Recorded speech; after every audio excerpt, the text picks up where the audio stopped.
Welcome to the SBR NHL Ice Guys, Saturday, November 25th. I'm Ian Cameron for Sportsbook Review. A little bit longer we waited to launch the show today because lines for many of these games on the Saturday card are just getting posted as we speak. We wanted to sort of sit back, allow time for those lines to become widely available. So many teams, the majority are on back-to-backs, the second of back-to-backs after playing on Black Friday, what was a very eventful Black Friday NHL card. So we're starting to see some lines being posted, being put up and available across most of the prominent Las Vegas and offshore sports books. So we are ready to go ahead and talk about this Saturday card. With me today, Andrew McInnes and Dana Lane. Alex B. Smith looks like unable to join us today. He'll be back likely on Tuesday's show. Remember, we're back to our normal rotation now, Tuesday, Thursday, Saturday, moving forward, 9 a.m. Eastern time right here with the SBR NHL Ice Guys. We're going to get right to it because this is a busy slate.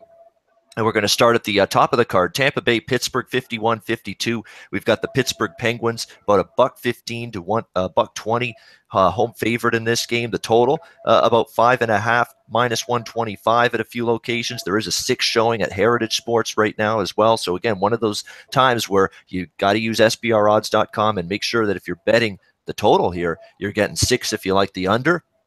Yeah, and you're getting that 5.5 if you like the over.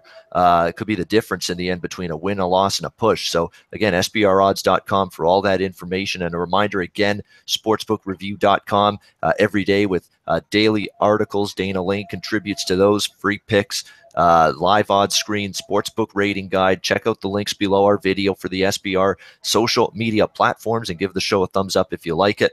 All of that very important to making sure that these great shows keep coming your way here on SBR. Now, this is an interesting game here because we've got two teams here, the Lightning and the Penguins, that are struggling a little bit as of late. And both of these teams coming off Black Friday losses. Tampa in Washington goes down to defeat, and the Pittsburgh Penguins basically get you get Hudobin, or you get Anton, whatever you want to call it. Yesterday, a 4-3 win for the Boston Bruins behind the red-hot Anton Hudobin, who's just been the Bruins have been riding him game in and game out lately, and it has worked for them. So it's going to be interesting to see what kind of performance we get here from both of these teams. You should get an inspired one. With both teams coming in off that loss yesterday. Again, the goaltending situations, very, very important. When you're talking about all of these teams on back-to-back situations, it is very, very important that you keep tabs on who the goalies are going to be in these games. Like you said, we saw Vasilevsky and Murray in net for these teams yesterday, but that doesn't necessarily mean you'll see them again today. You could see backup net-minding action on both sides. Budaj could be in for Tampa Bay. Maybe you see a Tristan Jarry for Pittsburgh. So those are things you're going to want to be aware of going into this game for sure. And every game on the slate. I mean, you got lots of question marks in terms of in between the pipes. Who's going to be in? Who's going to be out? Something you want to keep in mind. This is all of a sudden for Tampa Bay, I guess you could say, their biggest funk of the season by far. Things have been cruising along for them at a great clip. Everybody's talked about how deep they are up front for sure. The Stamkos-Kucherov combination has been potent for them this season so far. But offensively, they've been cooled off a little bit, especially the last couple of games. It's been a struggle for the Lightning to put the puck in the net. And sometimes every team's going to go through that kind of stretch. There is no denying that whatsoever. You're going to have a time when you're just not feeling it. And offensively, you're just not clinical in front of the net. You're just not finishing as well as you're maybe accustomed to. And it looks like maybe Tampa Bay going through that kind of issue right now, just having a harder time putting the puck in the net as of late. Pittsburgh, 3-game losing streak as well. So you've got two teams right now mired in identical losing streaks right now, although Washington's has lost 2 of their last 3 games. They did have an overtime win against Chicago sandwiched in there. So it's going to be interesting to see how these two teams come out. I will say this, one thing that's very vital too, with you talk about all these games today where you've got teams on that second night of a back-to-back situation coming into today. You want to know those back-to-back, no days rest stats coming into these games for a lot of these teams. You want to be aware of who's been good on the second night of back-to-backs, who hasn't been good. Now, we've got a short sample size. We're still a couple months into the season, but I know from a Pittsburgh standpoint, they're actually an 0 on the second night of back-to-backs this season. Pittsburgh Penguins 0-6 this season on the second night of back-to-back games. Tampa Bay 1-2 on the second night of back-to-back. So even their record, it's a small sample, but they've got a losing record in this spot too. But I don't like what I see from Pittsburgh right now. And I've talked about this before on the show, that sometimes when you've won back-to-back Stanley Cup championships and you're a team like them, or in the NBA, you're a team like Golden State or Cleveland, where's that incentive to put the pedal to the metal and just be really all that concerned and interested night to night in the regular season, a long 82-game season? You might be seeing some of that boredom start to creep into the game a little bit here for Pittsburgh. So I think I'm going to be on Tampa here, as long as nothing's crazy in terms of injuries, as long as nothing's crazy in terms of the goaltending situation. I think even with Budaj in net, I'd be willing to back them here. Tampa Bay in this spot, you're going to get them about -105, +100 is the best line out there right now. +102, actually. Heritage is a really good price that you can get out there with Tampa Bay right now. Definitely from a side perspective, Tampa Bay, that's the way I'm looking for certain. Next game, we've got Washington taking on Toronto. Again, both of these teams also on back-to-backs. We've got Toronto -120 to -125. The total, again, bouncing around between 5.5 and 6 heading into this game. And I'll tell you what, I'd be absolutely stunned if Freddie Anderson's in net tonight for the Toronto Maple Leafs, a situation where, he just had a ton of shots faced last night, 47, upwards of 50 almost, that Carolina shot toward Frederik Andersen in that game. Toronto hanging on for dear life, had a nice, comfortable 5-2 lead at one point, and they end up hanging on to win 5-4. A game that they've probably got to thank their goaltender in large part for winning. Frederik Andersen was good. Carolina carried the play, but Leafs get the 2 points in the end, and now they travel back home here to the Air Canada Centre and face this Capitals team that's had a nice week so far. The back-to-back wins at home against Ottawa and then again against Tampa Bay yesterday. Philip Grubauer was in net for the Capitals yesterday against Tampa Bay, and even though he's not had a great season, he still performed relatively well in that game. His numbers were really not good at all coming into yesterday's game, but he had a nice game for the Washington Capitals. So probably back to Braden Holtby. It will be Braden Holtby in net for sure for this game tonight for the Capitals. Toronto might go with McElhinney. I would be surprised if we see Anderson back in there again. I would think that we get Curtis McElhinney in net, and that's not really been a big deal for Toronto. McElhinney, every time he's been in there, he has been really solid for the Toronto Maple Leafs in limited duty this season. He's got good numbers, and he's played well so far when he's been in there for the Leafs. So decent setup for them. Washington is another team. We talked about Pittsburgh. Haven't won on the second night of back-to-backs this season. You can put Washington in that boat as well. 0-4 for the Washington Capitals on the second night of back-to-back games.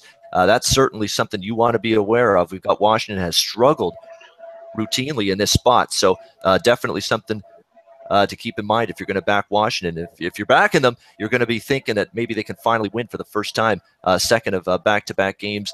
Tough one because, Toronto, to me, they've got some issues the last week or so. They've not played a 60-minute effort. Mike Babcock stressed that again last night. We're very fortunate to get away with it, no question. So it's probably a game that I'm not going to be involved with in the end. Going to leave it alone. Washington's playing good. Give them credit. They've had a nice week. Toronto's gotten away with a win last night that they probably didn't deserve. We'll see if they listen to Mike Babcock, come with a strong 60-minute effort tonight in that game. We've got Chicago, Florida next up, 55-56.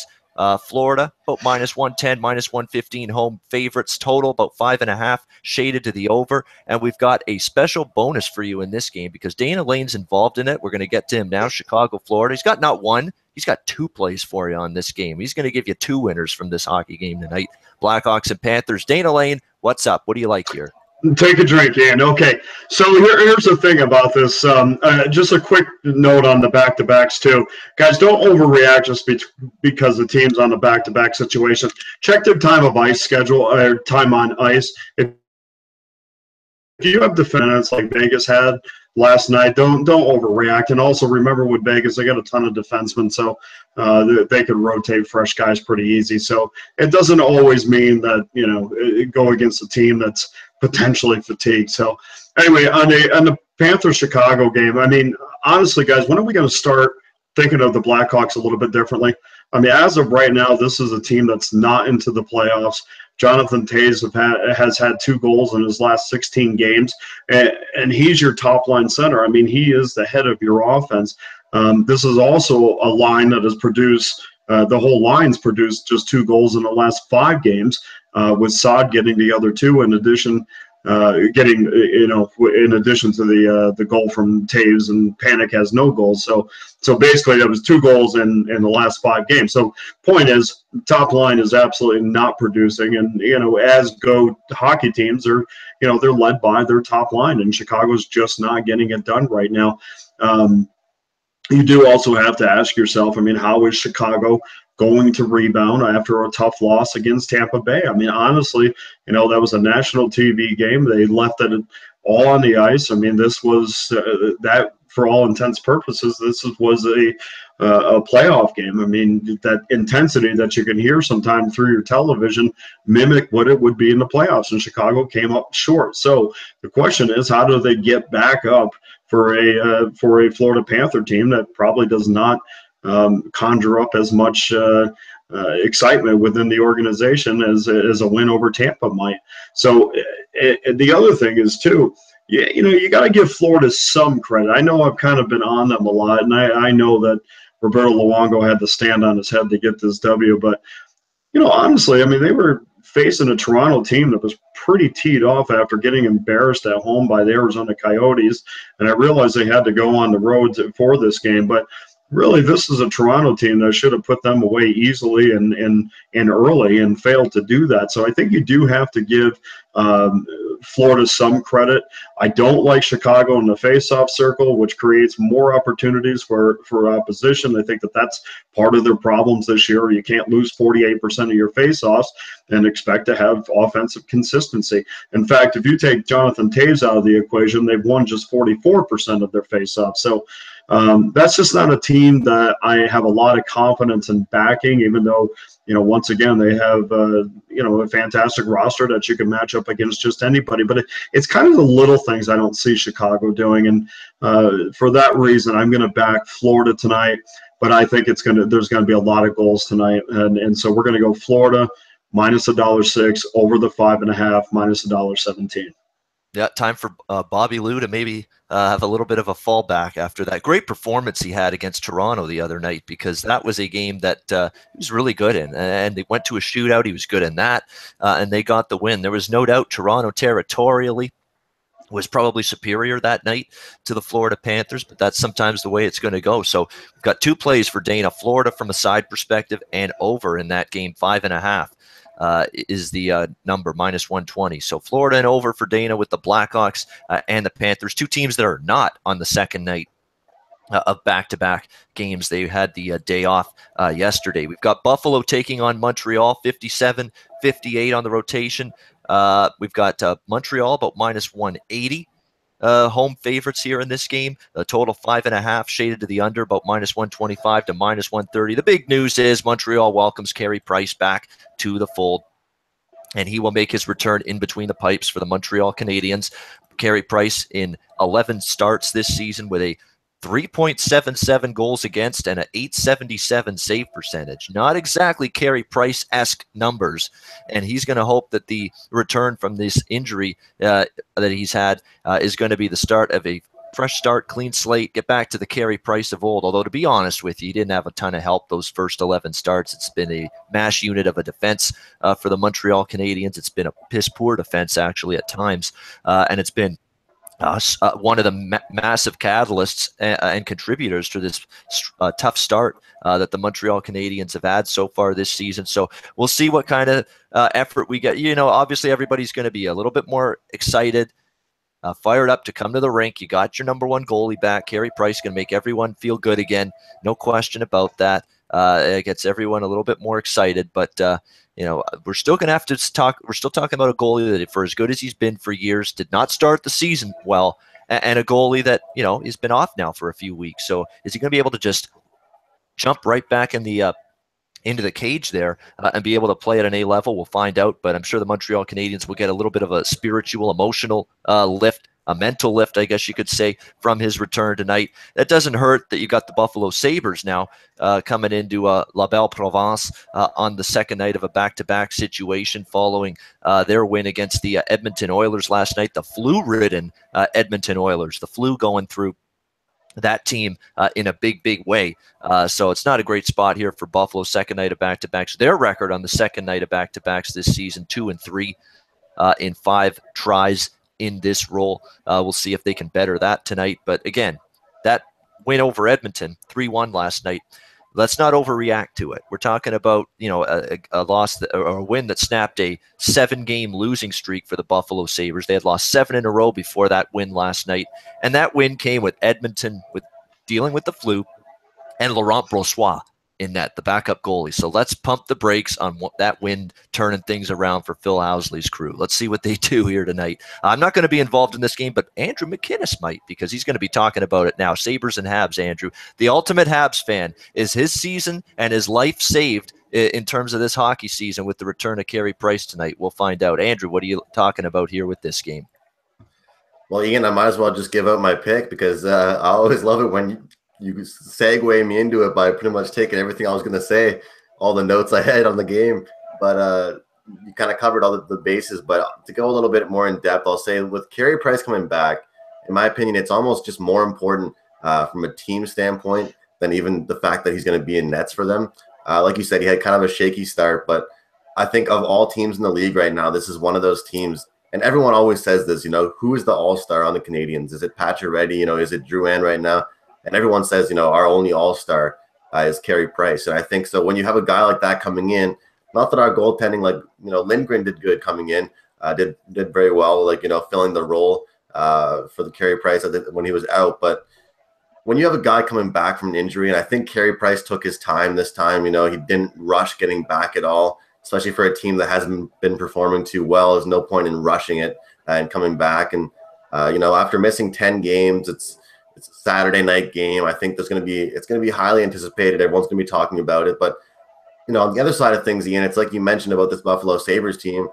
Dana did say, don't read too far into back-to-backs. But when you're this Buffalo team having a back-to-back game, you're already a team that doesn't have the best chemistry. You probably worked hard for that win last night that wasn't even very impressive against a very, very, very slow Oilers team that, like you guys mentioned, had the flu, had a backup goalie in. I'll say that game last night, I had it on for about a period and a half, guys. That was one of the worst hockey games I've watched in a long time. I'd rather watch paint dry than watch the Buffalo Sabres play the Edmonton Oilers right now, because they looked like they couldn't even handle a pass. So coming into this game, it's a kind of a steep price on the money line, but I'm going to take a chance with the puck line with the Canadiens, and I never thought I'd say that in the next couple of weeks, guys. But at this spot against the Buffalo Sabres, Price coming back, I think this is a kind of a chance where your players have to step up. We need to see those guys like Pacioretty, like Galchenyuk, like Drouin, like Gallagher do something tonight in the return of Carey Price. I think it means a lot to this franchise right now that this is the time where they have to pick things up. Buffalo isn't a team that can score goals, so I think that the under would be a good play as well in this game with Price coming back. I think we can expect a good game from them, guys. Yeah, absolutely. I think the under does make some sense there in that game. You got to clean it up a little if you're Montreal. I mean, it's not been good enough at the defensive end of the ice. Look at these last 4 losses. How does Arizona score 5 against you? But Toronto scoring 6. Okay, Toronto's got talent and skill and depth offensively. Okay, Dallas 3 goals allowed. Nashville, you lose in a shootout, 3 goals allowed, although 2 of them were in actual play. The third one came because of the shootout win. But still, it's not been good enough defensively. You hope that you dig in more with Carey Price back there. And look at the shots they've given up too. It's not been great there. Pretty much good for allowing 30 shots plus on most nights lately, the Montreal Canadiens. So we'll see what kind of effort we get from them. Yeah, the under makes some sense. I mean, you talk about the Buffalo Sabres. It's not like this team has been great offensively. Not when you've been held to 2 goals or fewer in 5 of your last 7 games. That's been the conundrum for the Buffalo Sabres. I mean, you're looking for them to have consistent offense, and it just hasn't happened. I mean, it's been a kind of a disappointment for Ryan O'Reilly. I think they expected him to do more. I think, Jack Eichel, he's been he talks about, I want to be a lot better than, or I want to be considered up there with McDavid and I've Matthews, and I've seen these guys play great, have great seasons here for these two teams while I was injured last year. Well, you got to do something about it. Step it up a little more. He did get a goal last night, but it was a bad goal let in by Brossoit. Should have been stopped. Maybe a goal that maybe shouldn't have gone in that goes in for Jack Eichel is something that can get him cranked up a little bit. He literally couldn't even hit the net on the power play. I watched him numerous times. I don't know how big the curve is on his stick, but even the commentators were saying, man, oh man, like he's better snap that stick, break it, and grab a new one because he can't even find the net. This struggling Buffalo Sabres team and the Edmonton Oilers struggling to score goals, struggling to even get up the ice. At least put the puck on net. It was embarrassing to watch. Like I said, it only lasted about a period and a half of that game, and that game was off for me. It was terrible. That's the issue with Buffalo. It's why they've been so disappointing. I mean, I knew this team defensively was not exactly up to par, and Robin Lehner, it's just you throw a quarter up in the air, heads or tails. That's heads, he's going to play good. Tails, he's not going to play good. That's usually what's the case with Robin Lehner or Johnson, the backup for Buffalo. One thing I thought you could rely on with Buffalo was scoring goals, and that's been the one thing that's let them down. I knew defensively they had holes, goaltending's inconsistent, but I said this team's still going to be able to score goals coming into the season, but they have not been able to do it to the clip or the level that I thought they would, and it's been a season-long problem for the Sabres. We'll see if they can dent Carey Price's armor with Price back in the fold tonight for the Montreal Canadiens. We've got next game, Islanders taking on Ottawa, minus 115, home favorite to minus 120 with Ottawa here at home, total 5.5, shaded to the over in this hockey game. And, the New York Islanders, this is the gift that keeps giving right now with this team is the overs in New York Islanders games. This has been something I've been riding for a couple of times. I had the Flyers Islanders over on the Ice Guys on Wednesday's show. I was on the over Islanders and Flyers yesterday as well, and that one just exploded in the second period with goals. Look, the Islanders are scoring right now, and to me, defensively and goaltending, for a good solid couple weeks now, they're giving up goals in bunches, the Islanders. So they're scoring goals and they're giving them up all at the same time. Well, when you're doing that, you're going to be an over machine, and that's what we're seeing right now with the New York Islanders. It's not been – there's another team that's not exactly had steady, consistent put a wall up in between the pipes goaltending from either Thomas Greiss or Yaroslav Halak so far this season. That's been a little bit of a problem for the New York Islanders as well. Now, they are playing good hockey in terms of the win-loss column. They've won 5 of their last 6, no question. In fact, they're 3-1 in their last 4 road games for a team that had struggled quite a bit early on in the season in the road. Even with winning 3 of their last 4 road games, the road record for the season, the Islanders, is still just 6-7. It's at home they've been fantastic, where they're 7-0-2 on the season. But on the road, it's been started out very poor for them, but they're starting to play a little bit better. We'll see if they can carry that forward tonight. Second of back-to-back games for both of these teams. Ottawa was in Columbus yesterday and suffered the same kind of victimization, I guess you could say, that a lot of teams face when they play Columbus at home.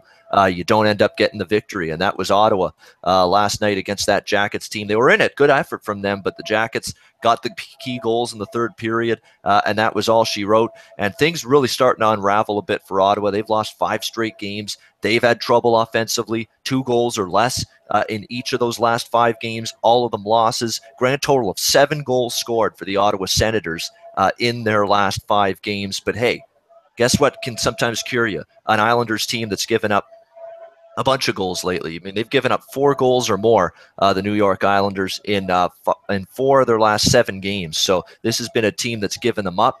Ottawa struggled to get them. Something's got to give there.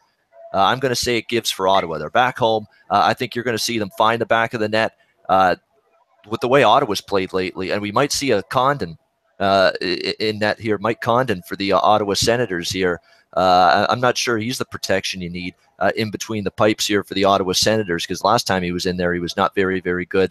But you might see him. You're probably going to see Halak after Greiss was in there yesterday for the New York Islanders. So I think it'll probably be, if I had to guess, probably going to look at Halak versus Condon in net for this hockey game here tonight. But I'll be looking over the total one more time. Like I say, with these teams that are on totals trends right now, I'm not looking to buck them. And hey, We got a 5.5 minus 115 right now with this Islanders team over. Absolutely.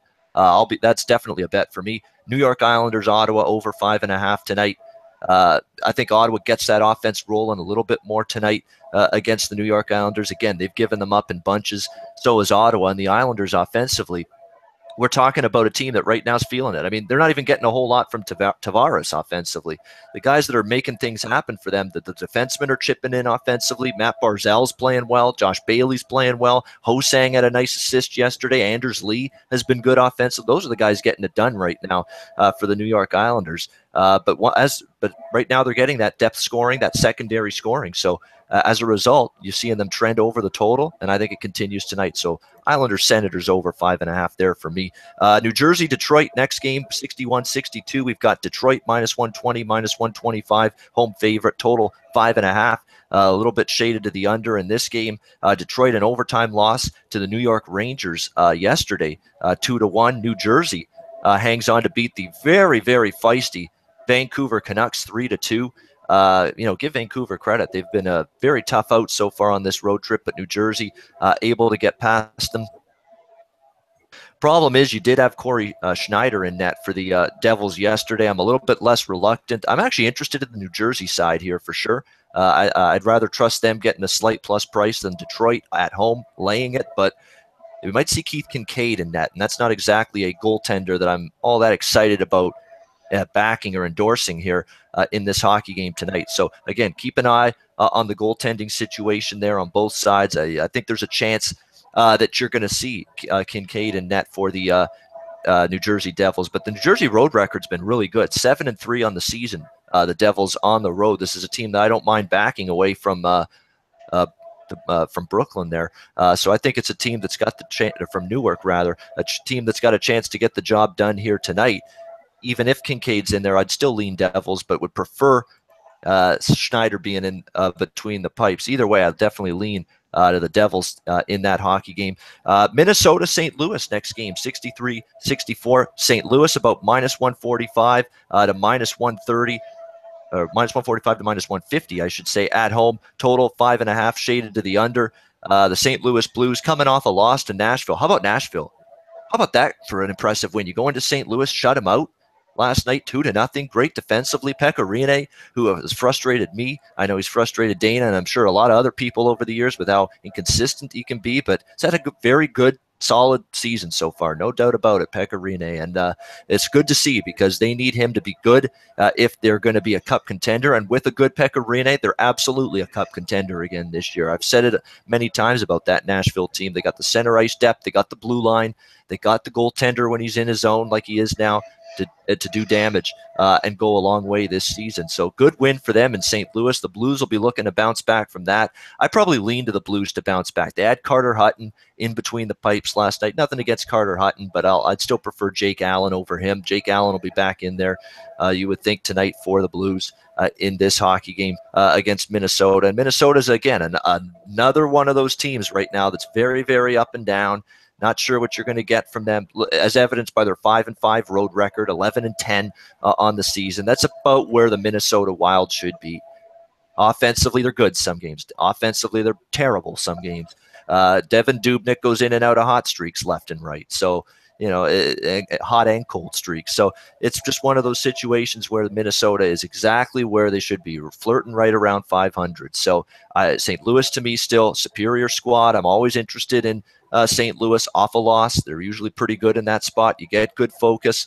Both of these teams played yesterday. Minnesota took care of business against the Colorado Avalanche 3-2 in a shootout.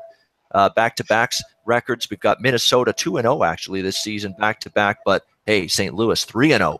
Perfect 3-0 for the Blues on a second night of back-to-back situation. But again, heed Dana's advice because he made a good point about the time on ice statistics from the previous game. Keep an eye on those. Always good to know going into a back-to-back situation because if you've got certain players, forwards, defense, that a team really relies on to win hockey games playing 30 minutes plus, in the game before, that's when you could be dealing with some kind of fatigue issues going into the next game the very next day. So those are always something to be aware of. It's a high price with St. Louis, but right around my cutoff. But if as long as you can sneak out a price below minus 150. I think the Blues are a side worth backing here in this hockey game. We've got Vegas, Arizona next up, 65-66. Vegas opening up just now. Looks like a slight road favorite here, about minus 120.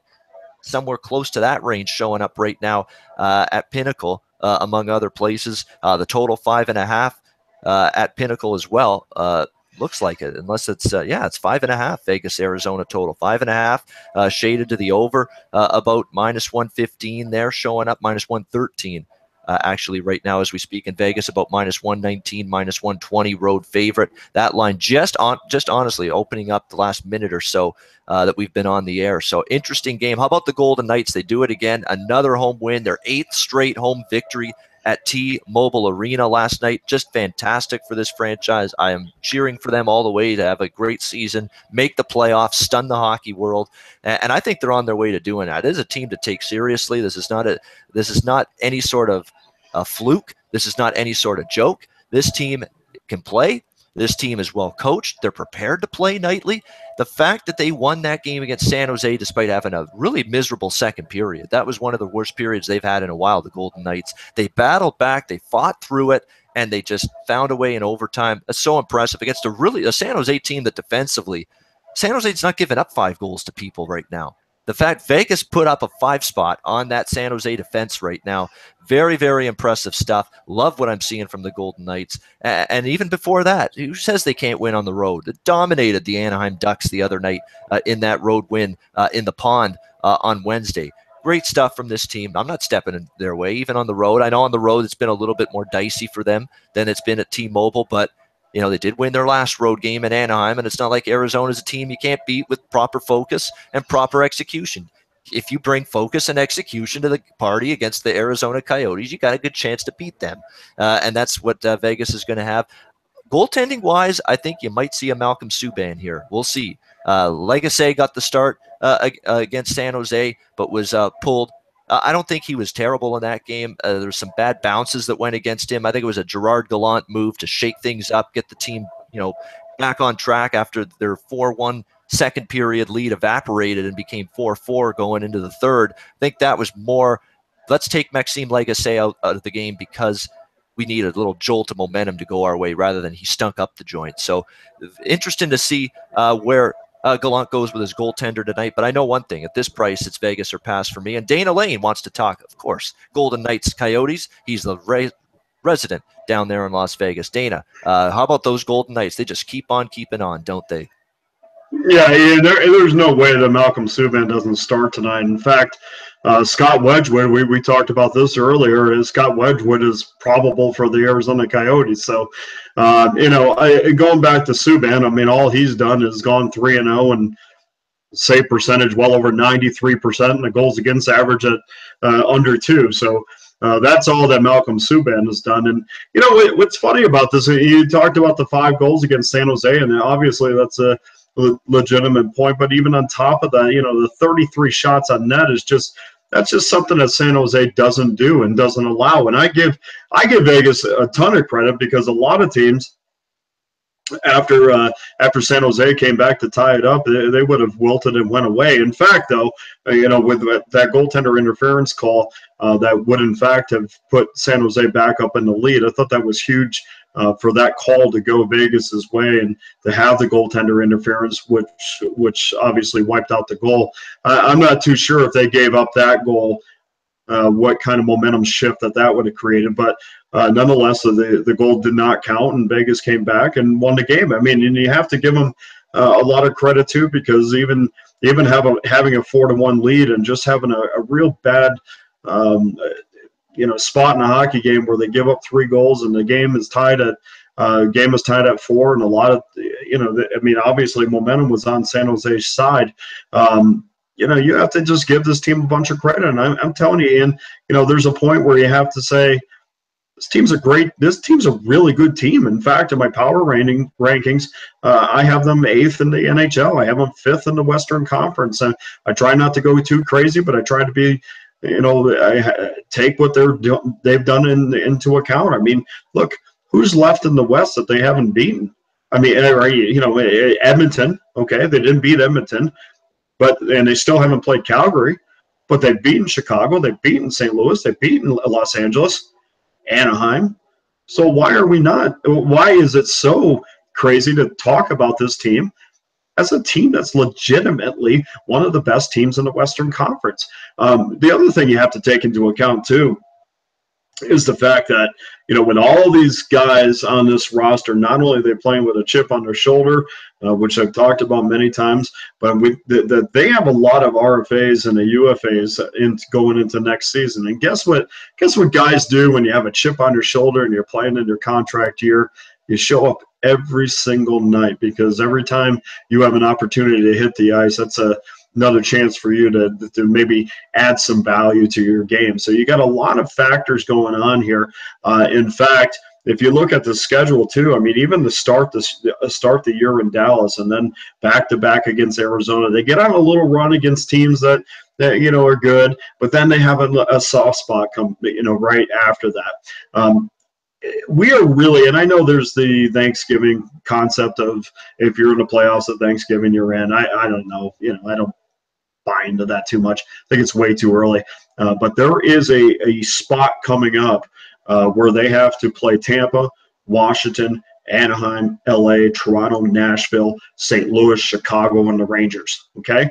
If they go through that gauntlet, which begins on December 19th and goes through January, if they go through that gauntlet and they are still standing at that point in a legitimate, solid playoff position, I'm telling you, is it so inconceivable to say that this team cannot win the Western Conference? I think it's silly not to even consider that.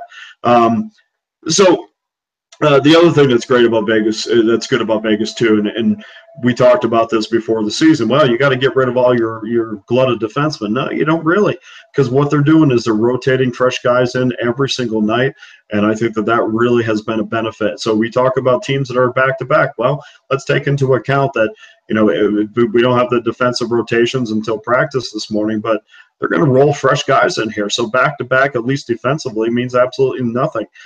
So I'm going to take Vegas tonight, minus $1.20. They're a better team than Arizona. I know Arizona has been playing well, but there's a certain magic to this Vegas team, and I'm getting on board with this because it's real.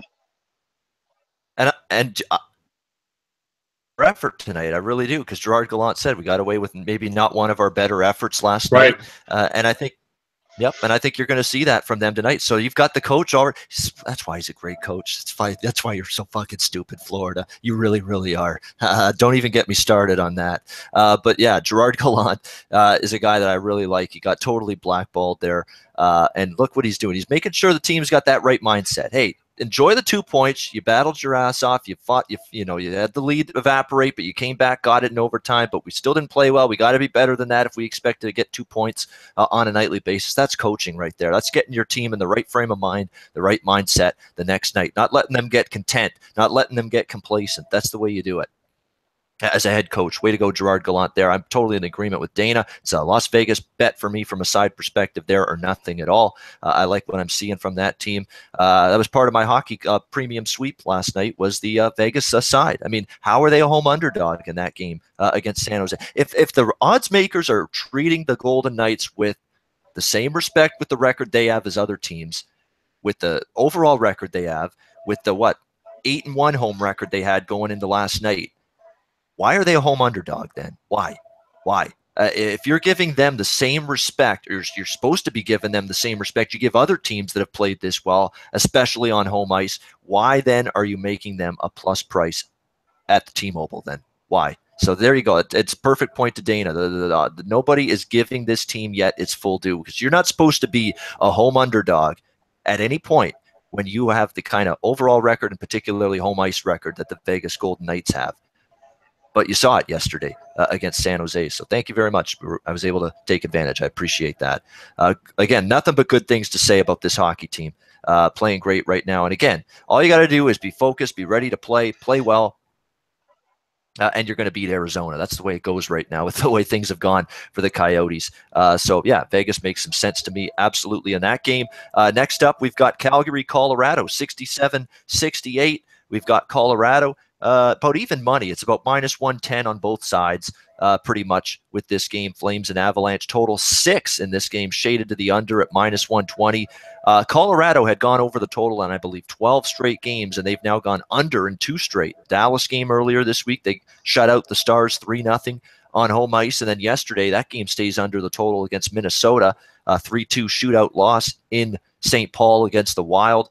And Jonathan Bernier's been the guy in net for this Colorado Avalanche team because of the fact that Semyon Varlamov's been is injured for the Avalanche at this point in time. So it's been Bernier for the last few games in net for the Colorado Avalanche. The Hamburglar is his backup right now, Andrew Hammond, former Ottawa Senator. You remember he came in there and had a nice little run for them when he first got called up to the Senators. He would be the guy in net if they don't decide to go back to Bernier on the second of back-to-back games. So this is a very interesting goaltending scenario that you're going to want to keep an eye on with Colorado. We just don't know yet where they're going to go between either Bernier or Andrew Hammond in terms of their starting goaltender tonight. Calgary Flames off a real tough loss last night on Jiri Lehtinen night. They were hanging the jersey for the Dallas Stars of Jiri Lehtinen, the longtime Dallas Star, who is a really good player, great two-way player for them for a very, very long time. And Dallas rallies from a third-period deficit behind Tyler Seguin's hat trick. What a great performance from him. They end up coming back to beat Calgary 5-4. Thought it was a good spot for Dallas, and they ended up getting the job done there against the Calgary Flames on Jiri Lehtinen night. And now Calgary, after that kind of loss, is going to have to try to bounce back from that here on the road in altitude as well, playing this Colorado team. This is a difficult spot for the Calgary Flames. There's a reason why you're getting only even money on both sides. I think Calgary's a better team here, but this is a tough spot. I mean, you just coughed that game up against Dallas last night, and now you're going into the elevation and altitude of Denver, Colorado here to play the Avalanche tonight. Very, very tricky spot for them. We'll see where the Flames go in between the pipes tonight, because you had Mike Smith last night get the start for the Calgary Flames. Will they go back to him? I mean, he was a guy that gave up, 5 goals to the Dallas Stars last night. But if you don't go back to him, Eddie Lack was sent down by the Calgary Flames, just so you know. He's back in the AHL. So they've got a new backup goalie that's been called up, and David Rittich. He is the guy that would get the start here. David Rittich, 25 years old, was called up Friday from the AHL team, Stockton. He's got 1 game of NHL experience, this guy. So, do you want to throw that guy in on the second night of back-to-backs against this Colorado team? I'm not sure. If you ask me, gut feeling, Glenn Gulletson goes with Mike Smith again, but we'll see. I mean, obviously it hasn't been confirmed yet, so it's either Smith or Rittich. But I'm going to ask Dana Lane for his thoughts on this game, even though it's not one of his games, because it's an interesting one. You've got Calgary off that tough loss against Dallas last night. Now you're going into Colorado on the second night of back-to-backs. That's usually a bet against spot for me in years past when a team is playing the second of back-to-back games on the road in Colorado. That's usually a spot the Avalanche have taken advantage of teams in. Dana's all about a lot of the things mentally, some of these teams. Where do you think a team like Calgary is mentally here coming into this game tonight? Because that's a tough way to lose last night in Dallas. I think they're fine. I've known and I'm seeing the way Glenn Gulletson coaches his team. I know the mindset that his teams generally have, as he was a longtime coach of the ECHL Las Vegas Wranglers. And, his teams didn't lose very much, so there wasn't much of a book on it. But when they did, they generally came back, and they came back fired up. Interesting, it looks. I'm looking at the goaltenders, the probable goaltenders. John Gillies is a probable goaltender, according to goaliepost.com. And of course, he's basically has no book as far as an NHL being an NHL netminder is concerned. But it's just to me, Ian, there just still is that thing about betting Colorado. This is really a pass for me.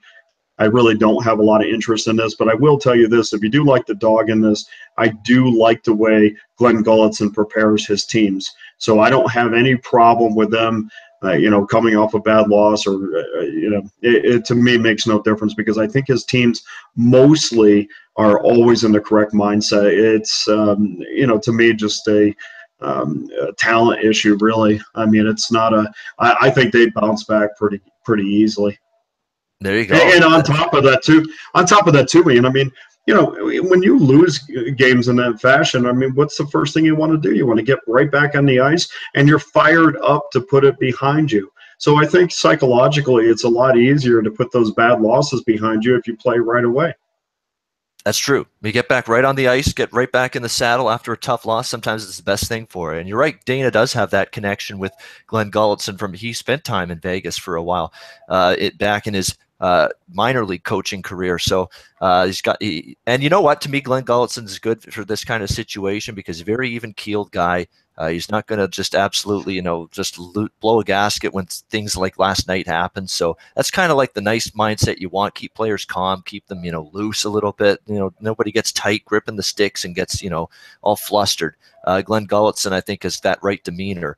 So it'll be interesting to see how Calgary goes tonight. But yeah, it is a tough spot. Just traditionally, historically, Colorado's feasted on teams second night of back-to-back on the road when they're going into that Denver air. So we'll see if the Avs take advantage of that. But it is a nice cheap price on Calgary. I still think they're better than Colorado, even though it's an interesting spot for them tonight. Winnipeg, San Jose, 69-70. San Jose about -130, home favorite. The total 5.5 shaded to the under. Let's give the Jets credit, playing good hockey, really good hockey. Remember, everyone was throwing Winnipeg out in the garbage can after 2 games. Steve Mason couldn't stop a beach ball. The defense was miserable. Penalty kill was miserable. Actually was even worse. Now all of a sudden the Winnipeg Jets are winning games and they're actually playing some defense and getting some goaltending. Hellebuck has been fantastic. Was good in net yesterday against Anaheim. 4-1 win. Nice win for the Jets. They beat LA before that. The Nashville game, even though they lost that game, Nashville's on fire right now. And they came back and made it interesting late, even though they still lost 5-3. Lots of positives with the Jets. Their power play's just absolutely eating teams up right now. Their power play's clicking. Scheifele, Wheeler, Lyonnais.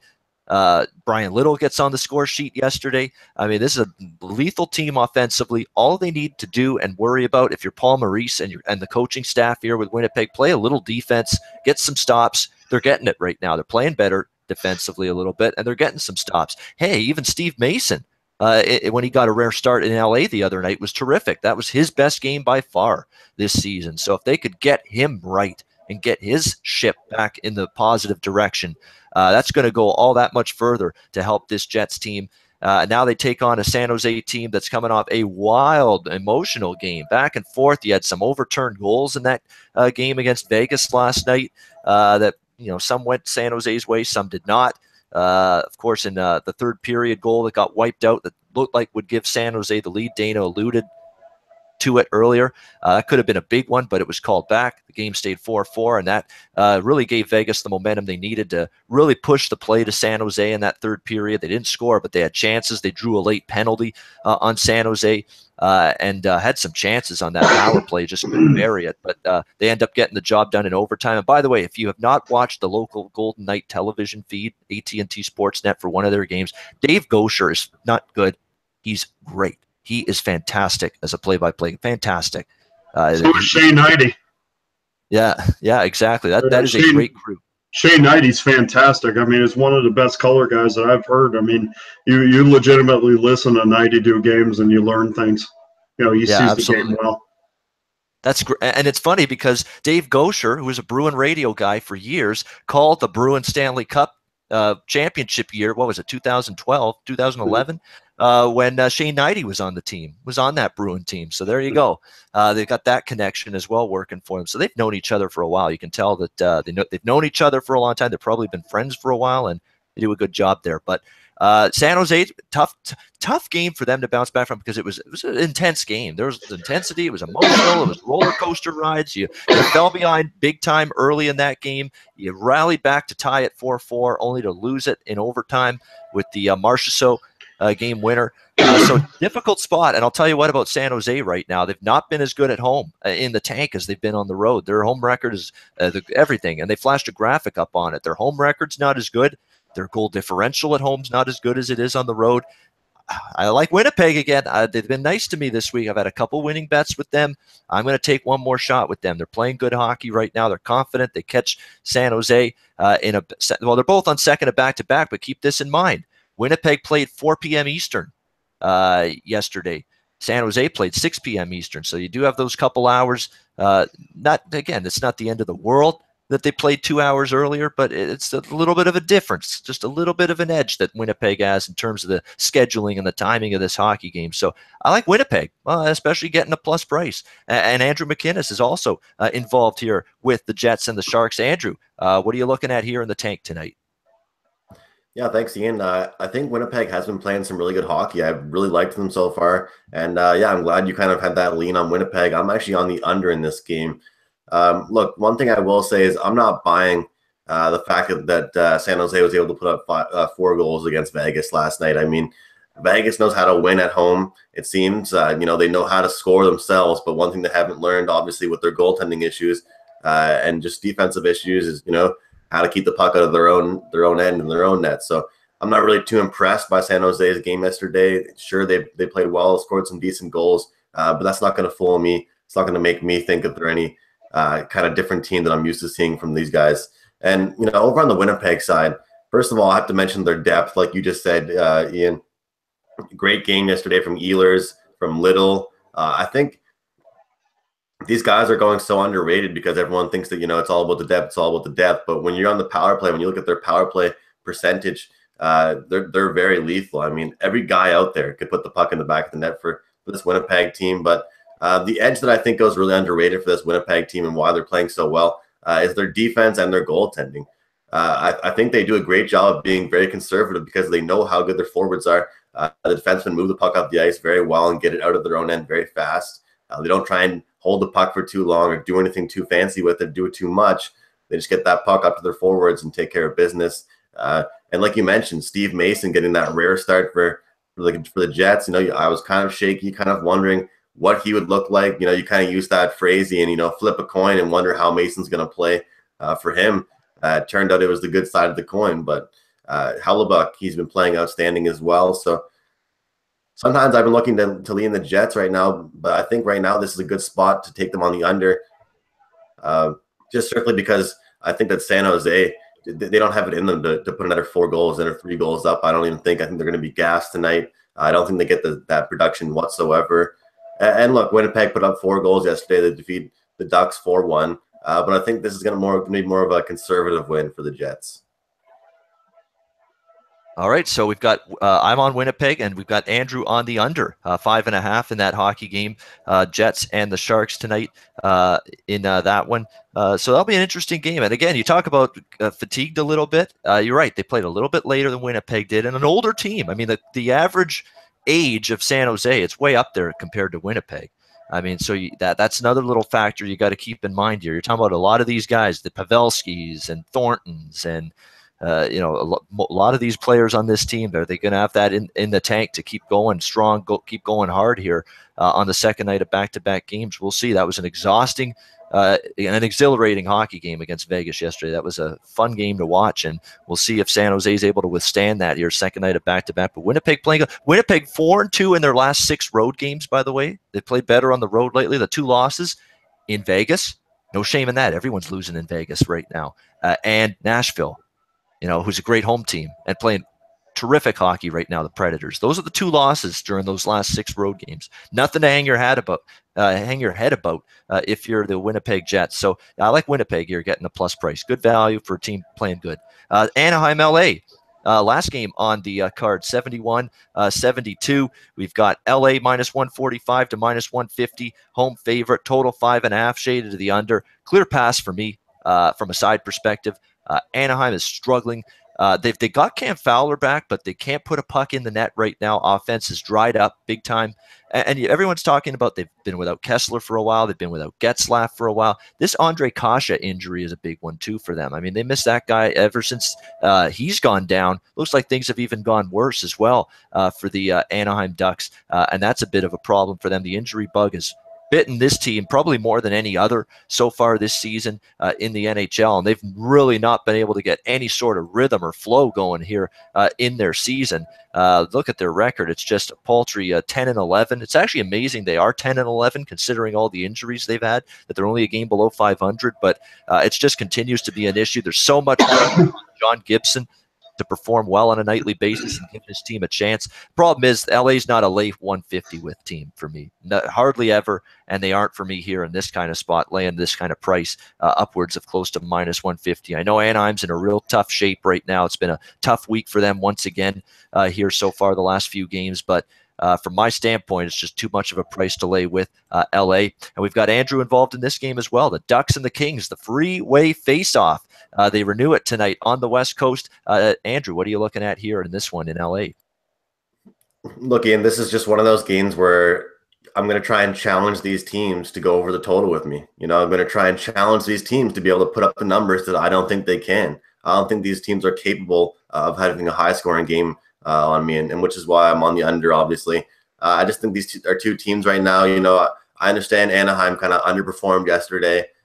The Kings had a decent start to the season, but collectively, this is going to be one of those games where I think it'll be at least a period of these two teams just figuring each other out. A lot of neutral zone play, stuff like that between these two teams. And, it's funny, you mentioned Anaheim about how many shots they get a game, even LA as well. But a lot of it isn't quality shots. And, a shot is a shot. But you look at the stat sheet, you could see, a team had 35 shots this game. But they could have all been fired right at the chest protector of the goalie, right? And these two teams, in my opinion, don't provide too many dangerous scoring opportunities as a stat sheet would probably reflect. So for me, this is just one of those games where it's just a lean on the under. When you look at these two teams, you say to yourself, let's see. I'm going to challenge these guys. Let's see what they can do tonight. Go over 5.5. I dare you. If it happens, it happens. But for me, this game screams under the total.